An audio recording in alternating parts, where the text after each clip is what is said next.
અંકલેશ્વર જીઆઈડીસીમાં ફરી એકવાર ઔદ્યોગિક દુર્ઘટના બની.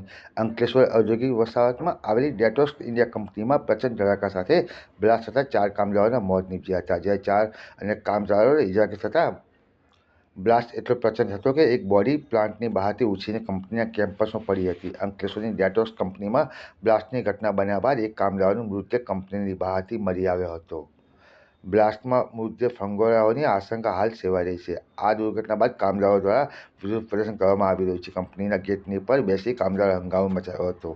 ધારાસભ્ય ચેતર વસાવાએ કંપનીના સત્તાધીશો પર ગંભીર આક્ષેપો કર્યા હતા. તેમણે જણાવ્યું કે કંપની નજીવી રકમ આપવાની વાત કરે છે તે યોગ્ય નથી. આ મોંઘવારીમાં તેમના 3-4 બાળકો અને પત્ની રજી રહે છે. તો આ ઘટના મૃત્યુ પામનાર કામદારોને દરેક પરિવારને 1 કરોડની સહાય જાહેર કરે તેવી એમની માંગણી છે. આ દુઃખદ બાબત છે. ઘટના બની ત્યારે ત્યાં કોઈ જ ખબર ન હતી. મેનેજમેન્ટ દ્વારા ઘટનાના 4.5 કલાક સુધી પરિવારજનોને ઘટનાની હકીકત જણાવી ન હતી. આ ખરેખર મેનેજમેન્ટની ભૂલ છે. સેફ્ટીના અભાવે આ બનાવ બન્યો હોય તે તેમની નિષ્કાળજી દર્શાવે છે.